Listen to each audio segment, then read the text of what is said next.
I am from Shellmob, like that's where I grew up, down on the lake. I'm a lake girl through and through.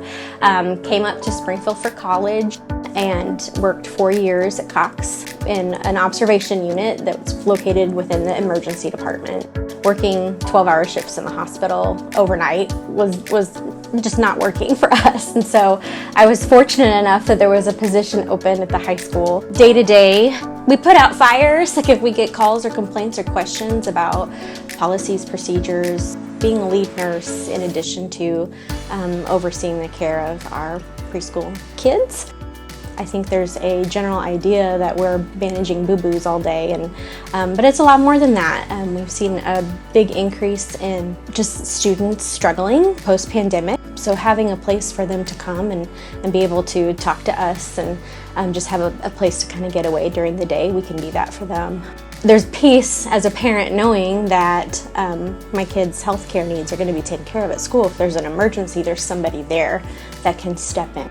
Looking back the last few years, what we've been able to make it through, changes that we've made, the amount of time that we've spent, like just really trying to do the right thing and what's best and safe for the students. It was a lot of pressure, but we've laughed our way through it. We've cried our way through it. Our team of nurses, our administrators, our teachers, across the whole district, like everybody really has come together to help support our students and the community even to get through it. If you would have told me 3 years ago we would have been screening testing of some sort for a communicable disease, I would have been like, what? We were very fortunate with the testing program we participated in. They also provided us with a lot of personal protective equipment, so we were able to wear our masks and our goggles to help protect us.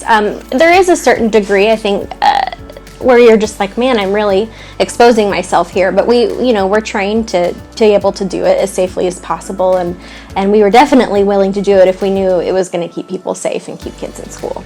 I feel every single one of our nurses deserves recognition. These last few years, they've all stepped up.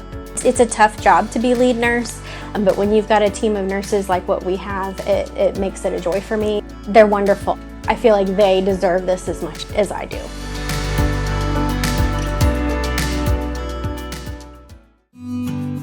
I grew up in a little town called Shady Point, Oklahoma, and it's smaller than it sounds.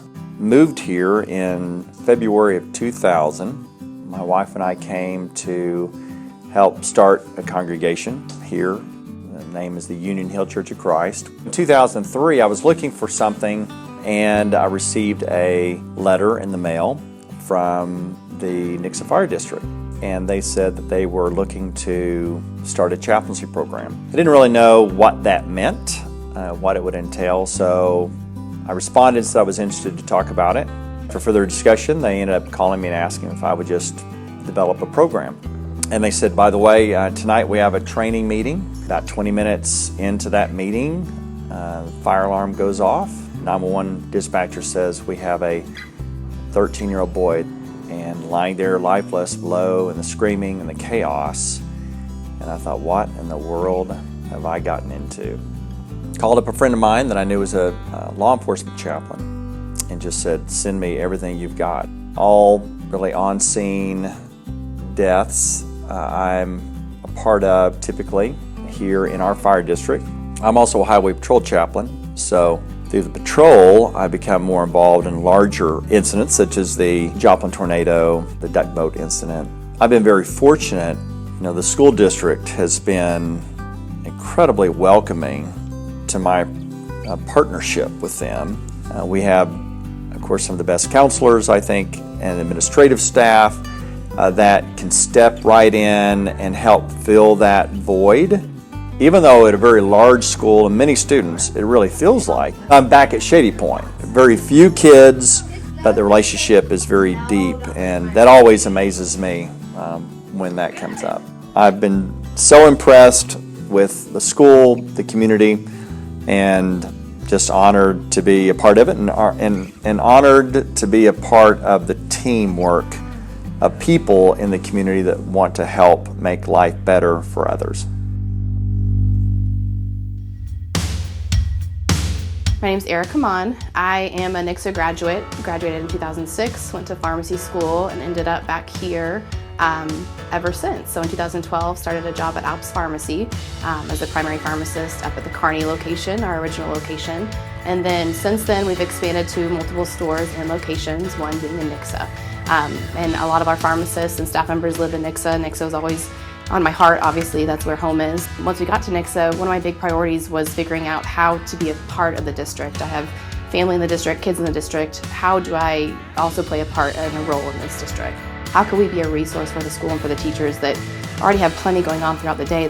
When March 13th, 2020 hit, it was me figuring out how I could hang up shower curtains to protect my staff so they didn't have someone in their face, or finding masks that I've never had to find a mask before to put on my staff members. We were going to be there. It wasn't a way to close for us. People were still getting sick, whether it was with COVID or something else.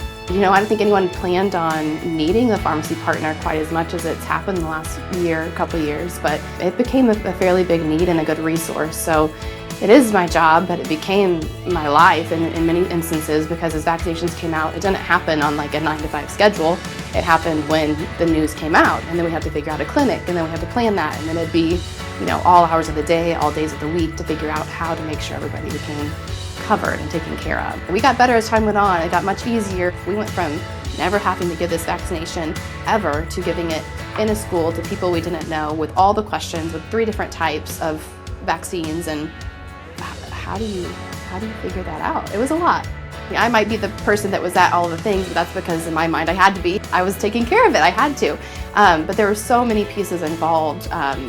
You know, our owners, Don and Melody, and then all of my pharmacists. Yeah, so proud and so humbled to be recognized, because this is just what we do. You know, it doesn't feel like something extra necessarily, but to be recognized helps us to realize that it is maybe something a little bit extra. Our staff has worked very hard, thanks to the district and Zach and everything, to keep things moving.